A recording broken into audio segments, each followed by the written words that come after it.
Hi. Oh, yes, you can hear. That's all right. While everyone's just getting settled, so I'll introduce myself. I'm Sue Lewis. I've been working for 57 years, which is probably why I got to chair this session. And part of what we're going to look at is why everybody doesn't work for 57 years. Well, some of the reasons were touched on in the last session. To work for a long time, you have to be healthy for a long time. But also, people can't find the jobs they want. They may not have opportunities for education or training. They can't find a job that fits with their caring responsibilities. They may have a long-term illness or disability, or they may be discriminated against, all sorts of reasons. And our attitudes to what we want from work are shifting. Well, actually, people have always wanted a better work-life balance, but now they're not afraid to ask for it, to demand and to demand it. And technology continues to change what we do and how we do it. So what this session will do is look at how we can ensure more people enjoy, and I use the word enjoy advisedly, longer working lives with all the benefits that brings for individuals and the economy as a whole. So without further ado, I will invite my very distinguished panel to join me on the stage, which is Rachel Coldicutt, Delroy Corinaldi, Professor Lynda Gratton, Katie Waldegrave, and Professor George Ploubidis. And I should thank... I think everyone... Oh, you're here. They're all here. That's such a relief. Thank you very much. And thank you in particular to Professor Ploubidis for sponsoring this session. Okay, so first up, I'm not going to do a long... This is an amazing panel, just take it from me. I'm not going to do a long intro because they've got 5 minutes each. And I'm sure, yeah. So let's start up then with Professor Lynda Gratton, who's a global thought leader on the future of work and a rock star teacher. Gosh, there you go. Okay, I want to make 5 points this morning. Point number 1. If we live longer, we really have 2 choices if we want to have a decent income. Either we save more or we work longer. Now, the problem with saving more is that you have to do it from the beginning. And most of us haven't done that. So we don't have enough savings. I'm on the board of the Phoenix Institute, one of the groups that have supported today, and we have very clear data on that. And I think any insurance company will tell you people haven't saved enough. So what are they going to do? They're going to have to work longer, and that's really what I want to address in the time I've got now. So just as saving longer has to be something that you start early, it turns out that working longer is also something that you have to start early. And that's really one of the points that I wanted to make, that you have to plan a long way ahead if you want to work into your 70s. And that, I'm afraid, is the figure. The figure is 70. It's got a 7 in front of it. It doesn't have a 6 in front of it. So what does that mean? Well, that was really the work that Andrew Scott and I did. Andrew is an economist, I'm a psychologist. And I think we made 2 important contributions to the conversation about working longer. The first is, it's absolutely clear that if you work longer, the 3-stage life, the traditional 3-stage life of full-time education, full-time work, full-time retirement, does not work. And what has to come in its place is what we called a multi-stage life, where people move in and out of work at different stages, where they transition into different types of work, crucial, of course, with generative AI, which, in my view, is the #1 issue right now at work. But leaving that aside for a moment. So these multi-stage lives are much more complex. They have more transitions in them. They have many more different activities.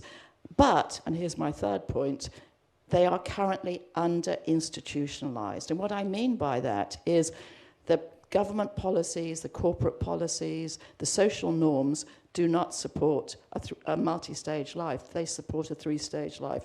So those of you who are trying to do that, what we would call those sort of social entrepreneurs, are finding it quite difficult. Now, the good news is that I believe that we are getting more institutional support for a multi-stage life. And let me just give you a couple of examples of that. Number one, one of the ways that you have a multi-stage life is that you do independent work at some stage, independent freelance work. That is increasing at a phenomenal rate. And the reason it's doing so is primarily because of the platforms that allow people to interact with organizations with these. In the US, for example, independent work is now 30% of the workforce. Number one. Number two, people are being able to work much more flexibly. There's absolute clarity about that. The pandemic did have an impact on people's views about working from home, and although some, institutions want everybody back, that's relatively unusual. Number three, mid-career MOT, which is what the Phoenix Institute is really pushing, are beginning to take place. However, there is still ageism. We've got very clear data that if you apply for a job over the age of 60, you're unlikely even to get an interview. I work primarily with corporations. I have a research centre that focuses on the work within corporations. I have had no interest at all on tackling issues of ageism and tackling issues of we need to employ more people over the age of, well, you may think it's 60, 70, it's actually 50. I mean, age, people, in most corporations, the idea of getting old starts when you're 50. Okay, point number 4. Government can play a role. I wanted very briefly to tell you about Japan, because I have served on Prime Minister Abe's council. Of course, he's no longer with us, but when he was, he actually set up a council for the 100-year life. I was a member of that. And so I see what was happening in Japan very, very clearly, actually. And Japan, and you've heard a lot about Japan today, so I don't want to say too much about it, except to say that what we realized with the 100-year life is that government had to intervene at the very beginning of people's working careers. It wasn't enough to intervene at the end. Very much like the Alzheimer's issue, actually. There's no magic bullet that allows a 65-year-old to continue to work. They have to start earlier. And the final fifth point, and I have with me some props. And the props that I've got with me are 2. I've got 2 things to show you about Japan. Yeah, thank you. Number 1, this is a manga. For those of you who haven't seen a manga, this is actually me as a manga character. I am actually in a manga, because this is a manga based on the book that Andrew Scott and I wrote called 100-Year Life, which, by the way, sold 1 million copies in Japan. It sold 500,000 copies in China. Hasn't sold very much at all. It sold about 50,000 in the UK. Japanese are absolutely clear about this issue. They have 3 mangas. This one, as you can see, is made for somebody doing this is like a blue collar. They have white collar, and they have younger ones. But this is the one I wanted to show you, because this is why I was in Japan last week, and this is why I was here. This is actually the 100-Year Life written for 16-year-olds. And it is being made available in every school in Japan, and it also has a teachers. You can see, look, it's absolutely fabulous. So they're actually starting with their 16-year-olds to tell them they're going to live to 100 and they better learn. It's exactly your point, exactly the point. So thank you. There was my 5 points, 5 minutes. Super. Thank you very much indeed, Lynda.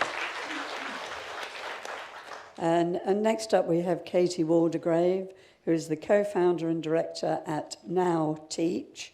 And Katie has also founded Now Foster, an initiative to support more people to become foster carers. Katie, you have the floor. Thank you very much. And one act to follow, I kind of want to say, yeah, no, I agree. Just pass it on. But I thought perhaps for kind of colour, it might be interesting to tell the story of Now Teach, which is an organisation, a charity I founded 7 years ago now, with the FT columnist, some of you will know, Lucy Kellaway. And she was introduced to me when I had just had babies. I just had twins, and she was introduced to me. From my perspective, I wanted some adult conversation. From her perspective, because she was thinking of becoming a teacher, and somebody said, oh, you should go and talk to Katie. She used to be a teacher, and she's set up a charity in the past.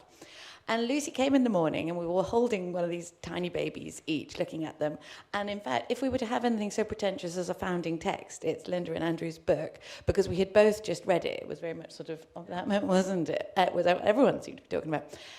And I think, and then we were just thinking of these tiny little creatures, you know, one of them was 4 pounds, what their lives were going to be so different to the expectations of ours. I think the statistics suggested that both are more likely, born in 2016, to live to 100 than both not, and how the patterns of life for them will be so different, and the patterns of work and education and re-education and so on. And Lucy, who was thinking of becoming a teacher and writing about it, and I, by the end of the day when she left, which was rather longer than intended, I think had sort of given birth more or less to now teach, which was to say she couldn't be the only lunatic, to use her word, not mine, aged 57, who was thinking of jacking in a nice job and a good life to start all over again at something which would definitely be hard, it was never going to make very much money, and, you know, might be a complete disaster. But we would delay her starting by a year, launch an organisation, and the sort of story of it would be, come and do it with Lucy, come and be a teacher, come and quit your sensible job and do this one. We said to ourselves, if we could get half a dozen people, we would start. And we stopped at 45 and still somehow started with 47 that first year. And we're just about to recruit our 1000th teacher, which I'm really, really proud of. But I'm more proud of the fact that they're staying in the role, because historically people not only didn't start teaching, but if they did start at a later stage in age, they all dropped out at vastly higher rates. And I can see now why that is, the combination of sort of, it's really hard being really bad at something when you've been used to being really good at something, which most of our people by definition had. And in fact, some of them had never really been very bad at anything at all. They'd just done brilliantly on their path and worked hard to be a lawyer or whatever. And actually, everyone who starts teaching, I mean, I cried most of the way through my first year of teaching, because you end in every lesson, the tables are all upside down. It's a nightmare. But they have stuck at it, because I think we are able now to address some of the reasons why they would stop. Changing career is not the moment of inspiration. Oh, I think I'm going to do that. Oh my gosh, I'm signed up. It's a process, and it takes years to kind of unattach your former professional identity and reattach it to a new one and figure out sort of who you are and stuff. So this has been a journey, as Lucy would not forgive me for saying. And when I was reading the report, the brilliant report, it doesn't surprise me at all, actually, to realise, although actually I don't think I can say how many noughts there are, but that there's a longevity dividend of £500 billion. Because here we have, in my view, a lot of the people we recruited we unretired. They sort of thought they liked the idea of being retired, and then they found it really boring after a while. And it was probably, as we've been hearing, the right decision for them, not just from a boredom perspective, but from a health and well-being and everything else perspective. But of course, we have across the public sector a critical crisis in recruitment and indeed in retention. And so we were trying to solve two problems at once, in some senses. All these brilliant people, perhaps, as Lucy wasn't, not learning anymore, not feeling they were getting better at their jobs anymore, sort of drifting ahead. And Lucy at 57 was quite confident, having looked on your website, that she's going to be working till she's 90. So she had a long time ahead of her to start all over again. So this was the kind of the reason for our story, and it's been really interesting just to learn what has worked, what has been challenging, and what people come to, the baggage that they come with. There were some sort of prompt questions in our speaker briefing, which I was reflecting on, which was sort of to do with, should we have adjusting for flexibility as or starting flexibly as the norm? And I think there's so much that is smart and sensible in that, of course. And I don't think that's just about older people. You know, as I've gone through this, I've thought so much that it's the same experience, whether it's, you know, where there's a lot to be learned for getting more women into particular workplaces, making sure we have access for disability. As we've all seen, the inequality in healthy life almost becomes the same thing as about disability, because we're not so much saying, oh, we need to make things all right for 65-year-olds, which for some people means people who run marathons, and for others doesn't. So the point about flexibility, I think, will be served just as well for keeping teaching, which is the profession I know best, loses most of its people who are women from the age of 30 when they can't go back to work because they can't have a baby. It will keep the profession healthier across the spectrum. And some of the now teachers describe themselves as the canary in the mine. If it doesn't work for them, it's not really going to work for anyone. And if it works for them, it will make it better for everybody. And I think that's absolutely right. Flex to work in something like a school, it can work, but it requires funding, it requires thought, and it requires, figuring out how to make things different. Well, the public sector and schools are so underfunded, it's as though they don't have the headspace. So what we're seeing at the minute is we burn through young teachers, they stay for 5 years, and then they go, and we're surprised. If we could make it work flexibly, part-time, all kinds of clever things, we wouldn't have, recruited 38% of our physics teachers for this year. We wouldn't be in this position. So I quite like that now teacher who used the canary analogy. And of course we were asked to think about what can we do to encourage employers, which in my case are schools. I find an interesting thing, which is that the head teachers are generally quite open to the idea. They just want teachers who are sort of broadly alive, in their opinion, no matter what age they are. It's the middle managers quite often where the struggle arises. It's how you have a relationship with someone. And I would have found this as a young teacher, if I was presented with somebody who looked a lot like my dad and seemed to exude his confidence, how I would have taught him to teach, I would have struggled. And I think we do a lot of work training both the trainers and the trainee in articulating that, acknowledging it and using it to strength, because where it works, my goodness, it works beautifully with somebody coaching the younger person who perhaps is looking to career progress and go into leadership positions but has never thought about how to do that job application, or will it work around their childcare. The older person coaching them while they continue to train them to be a teacher. It can work beautifully, but it doesn't naturally work. It doesn't always, and it takes some effort. But I wanted to finish by coming back to what you were saying, Lynda, about it starting at 16, and in my view, starting younger even than that we know that children have ageist sort of preconceptions and stereotypes by the time of my twins, who are now 7, and I hope not too ageist, but probably they are, because on a Friday my mum does childcare, and she turns up and, oh, silly old granny's lost her this, that and her other, and we internalize ageism in a way that I find fascinating and sort of probably unique amongst the isms, or particularly unique. The first question every now teacher getting in touch with us, or potential now teacher, asks is, I'm sure I'm too old, I'm probably too old, can't teach an old dog new tricks. And they say that whether they're 38 or 78. It's been our oldest inquiry so far. I'm holding out for an octogenarian to start. You'll have to wait a bit, but we'll send you an EOI. Every teacher knows that, a young person fulfills the expectations we put on them. So young ageist children become ageist adults, and ageist adults live less long than non-ageist adults. If we have high expectations that we will start running marathons, but not till we're 70, we will do better, is the theory. So it needs to begin, to my mind, in school, and I think there's some interesting analogies around what we've done with really expressly thinking about disability, racism, and so on in schools, to be doing some more work, more consciously there. So now Foster, I'll just touch briefly on, is the same thing. I think one of the things now teachers say is they feel younger. They're worked to the bone, they're dead on their feet, and yet in some ways they feel younger because they are surrounded by young people, and they are learning, and they're getting better at something, and those are things we associate with being young. So Now Foster is a similar initiative. I will send anyone expressions of interest for both teaching or fostering. You're most welcome to have a look.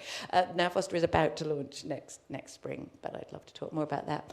And just finally on that point, and the intergenerational stuff, I think flexibility is crucial, but also a thing that drives people back, and thinking of what's been already said about loneliness to schools. One of the things they want is not to be stuck in a little box on a computer, but to be in a living, breathing, warm place in the community where they have sort of obvious sense of purpose and need to develop a strong bladder because there's no time, but where they are amongst humans who need them. That's also important as we get older, and perhaps we don't have young children at home and so on.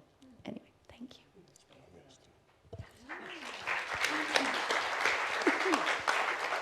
Thank you very much, Katie. I think teaching might be a step too far for me. So now I'd like to introduce Delroy Corinaldi, I ought to now pronounce his name, but I've co-founder and executive director of Black Footballers Partnership Now, Delroy and I worked together at Step Change, and I can tell you he's passionate about making a difference. No, he just wants to make money. I mean, I'm joking. Don't quote. Thank you very much for that, Sue. It's brilliant to be invited to sit alongside such excellent and esteemed people, OBs, MBs, professors, dames, they're all here. And there's me. So I've been brought in to talk about football, right? But clearly within the context of longevity, social mobility, and aging, right? So first I thought, and I'm going to try and do 5 minutes, right? First I thought, let's just bust or tackle a couple of myths about football. First of all, Premier League players do earn a lot of money, right? And they do spend a lot of money. But not all footballers earn a lot of money. League One, League Two, they may earn 6 figures if they are lucky, if they are really lucky, but it's only for a short-ish period of time. But in relation to what we're talking about today, it's worth bearing in mind that football is one of the few careers where you retire twice. So you get to the age of, could be any age actually if you've got an injury, but let's say 33, 34, 38, you're out the game, you now need to start thinking about the way forward. Hopefully you'd have thought prior to that what you need to do in terms of your education and your support for your family and so on. And then we come to black footballers. Black footballers have all of that, and then they have a bit more. I did have a slide, but my slides weren't very good, so I'm going to talk, right? The key thing to note for black footballers is they are, in the Premier League, 43% of the playing population. I don't see 43% in here, but if you imagine 43% in here, oh, there you are. And then say to yourself, gosh, magnificent. Surely you're going to become a manager or a coach or something. And then what they find is they apply for jobs, get the qualifications, they have MBs, I wish a number of them have MBs actually, they have MBAs, they have other degrees, and then, and I need you to hold on to this thought just for a second. It's not 4% of the general population, it is this. For every 100 jobs in football that go to ex-players, black players only get 4 of those jobs. So they've got the qualifications, they've got the brand, they've given back, they've represented their countries, they've played in the Premier League, they've played in the Championship, they've played abroad, they've got MBs, they've got all sorts of things. Not everyone wants a career in football, but when it's time to get a career in football, when they sit alongside their peers, who they've played with since the age of 14, 15, 16, 25, 30, the door, sadly, remains shut. Now, we do workshops. There's about 100 footballers. You'll know a lot of them, both men and women. But a lot of work's been in the men's space, which we commissioned from a gentleman called Professor Stefan Szymański, who's at the University of Michigan. He's an economist and a great guy. And when you commission this work, think about it. You're on the shop floor. You expect, and you're 24, you do a bit of work. You expect by the time you get to 30, 35, you might be a supervisor, if not the manager, right?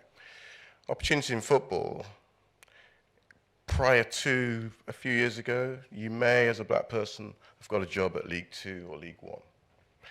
But the numbers we crunched, even those jobs are disappearing, right? So, we hold these workshops, we have conversations amongst ourselves, we're on a call, a Zoom call over the weekend, and we talk about things that you're talking about, their well-being, right? Their future career prospects. But we also talk about the intergenerational stuff. they often come from families like mine, right? Local authority, council housing, prepayment meters, you know. For some of you slightly older, I know you won't believe it, but we used to put 50p slots in the television to keep it going, right? And when they earn money, they don't earn it for themselves per se.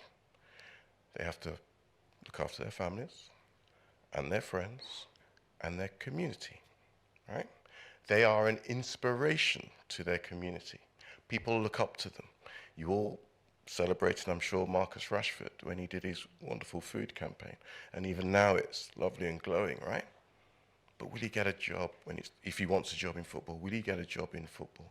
Will he be able to sustain that income to look after his family, his friends, and his communities? If that drops away, what happens to those people that he was supporting, let alone himself? So you all celebrate, or many people, if you're not in the room, you celebrate the entertainer, but do you help make them the leader?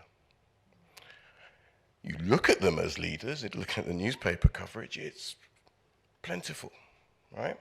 But they're young men, often the men, just making their way in the world. And they're attached with this, you're a mentor, you're a role model, and so on, until the game throws them away, and they're no longer there.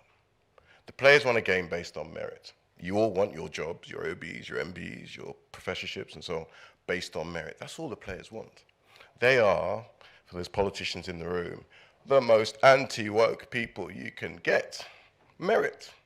I want a job on merit. We all do.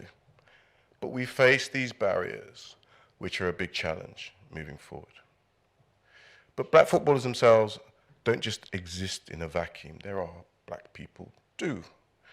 And I've heard talk about marginalized communities and so on. And I think, and this is kind of second point to last, you know, when you think about who you're employing, who you're working with, who you're trying to help, you know, remember, black communities, I think we earn like 20% less than the white population, right? Number one, not in football, on the pitch, right? Off the pitch. Asian people, particularly Pakistani and Bengalis, and black people, you know, we're way behind on the median income of the average white person, way behind. So we don't have that intergenerational wealth. We don't own our own homes. We didn't own our own home, certainly when we were growing up in sunny Wolverhampton, right?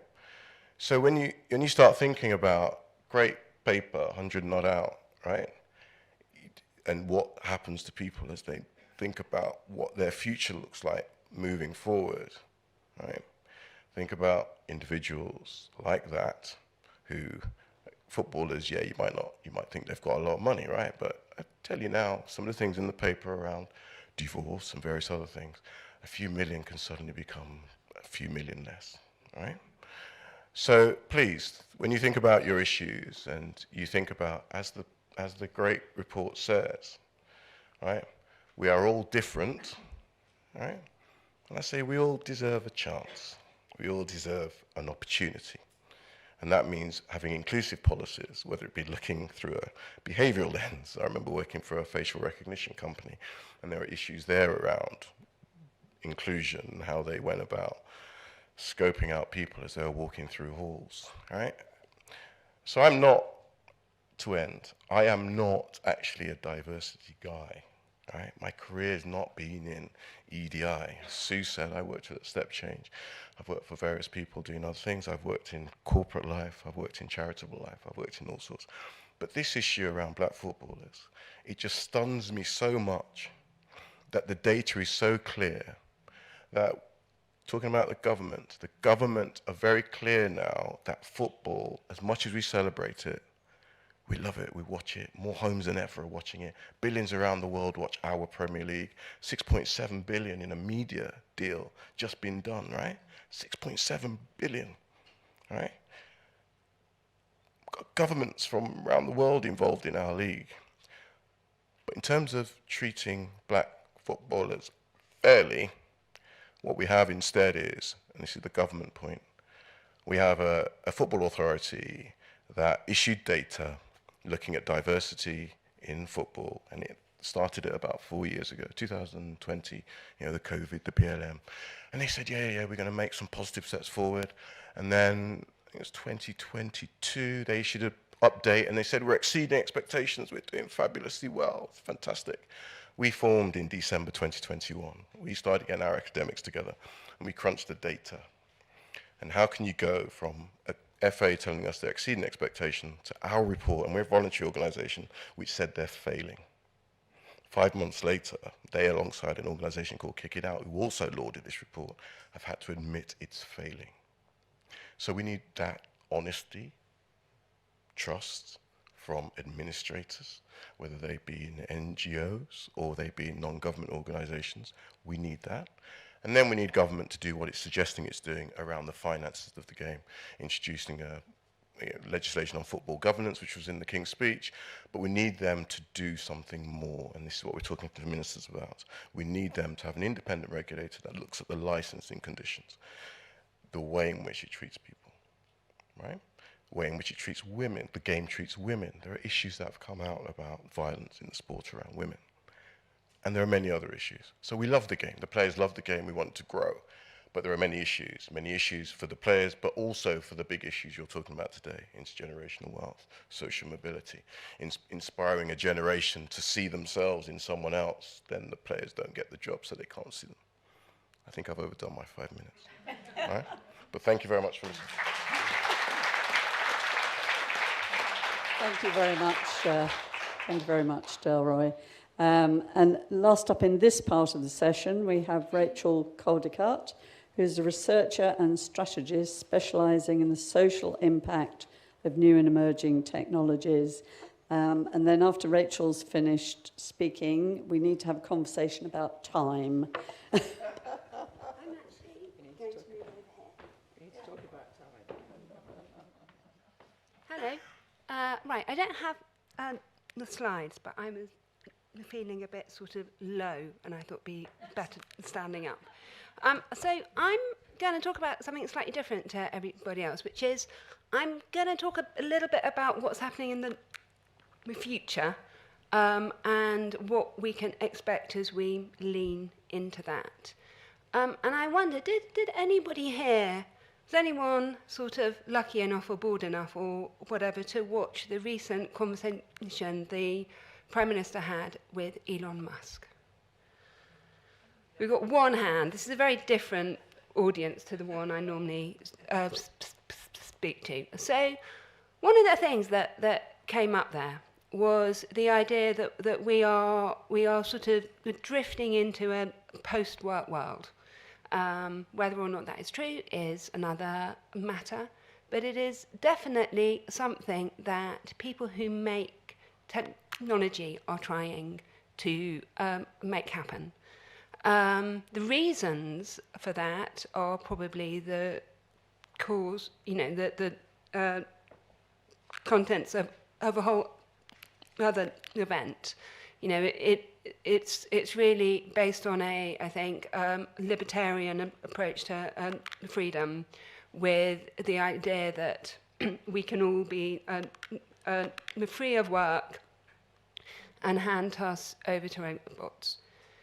And this is quite problematic, I think, in the context of everything we've been hearing today, because what that means is there's an enormous amount of money that is going into automating away things that people want to do, and need to do. And there's equally an enormous amount of money going into taking away a lot of the sort of physical, social bonds that we have together. And I think one of the things I've been thinking about listening to the other speakers is certainly in the world in which I normally work. I hear a lot about the, honestly, billions and billions of pounds that is going into AI.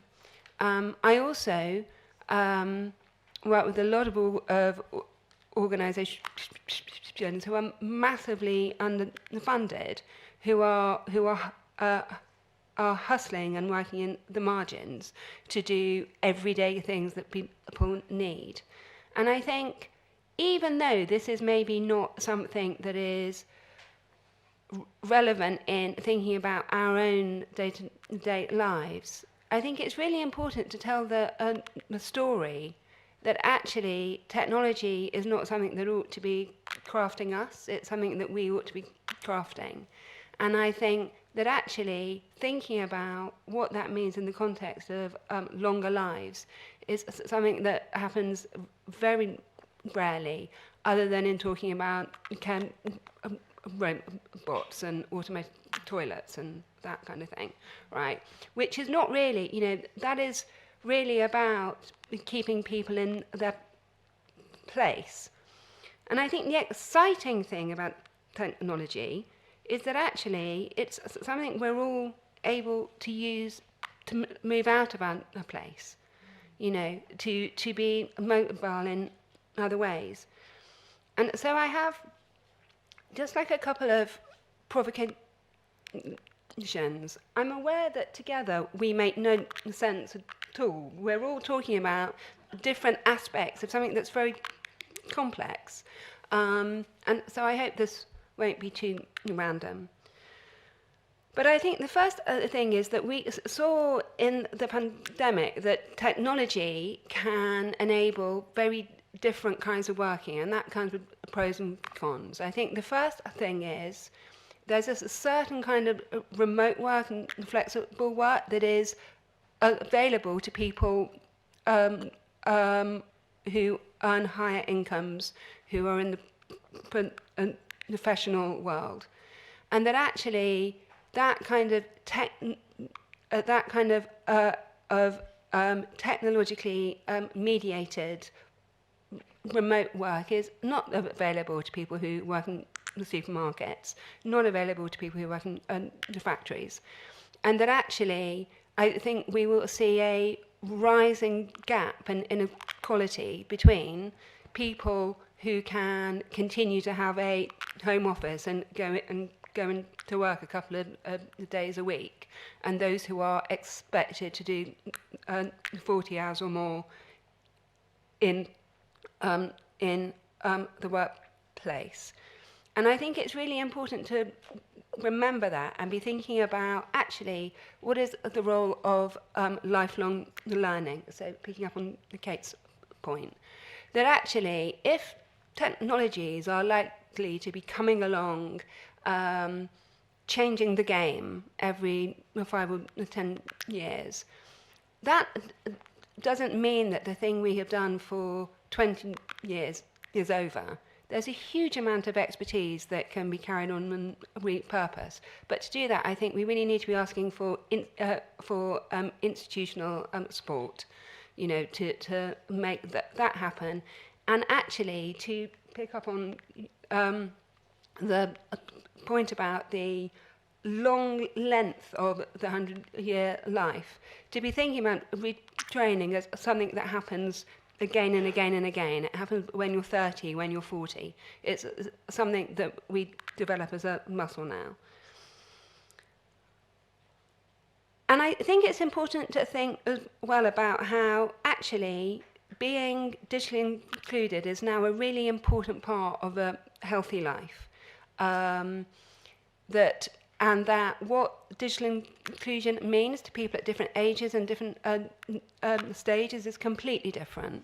You know, I think teenagers now spend a huge amount of time on group calls where they're talking to each other on headphones, voice only, kind of being ambiently with each other in a way that lots of us could never imagine, but that actually might be great to do, yeah? You know, and I think it's very easy to rule ourselves out of things and not to think of digital inclusion as like this like boring, expensive thing, but as a path to joy. Because I think my last point is that like it's there is another, I think, critical and important change that's been touched on, which is that lots of the things we used to do together in person, we now do together online, right? And that different generations and groups of people will be holding the social bonds differently. And I think for people who are a little bit older than me, I'm 50, it will be a lot harder to hold on to those people who you were friends with on Facebook, who you haven't messaged for a couple of years, compared to the generation of people who are carrying their friends around in the phones every day in their pocket, right?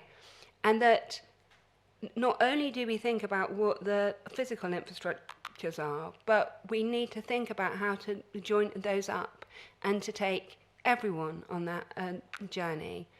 And so I think really the most important thing is that, maybe AI is going to come and kill us all and burn the planet, or I don't know, but it's not likely.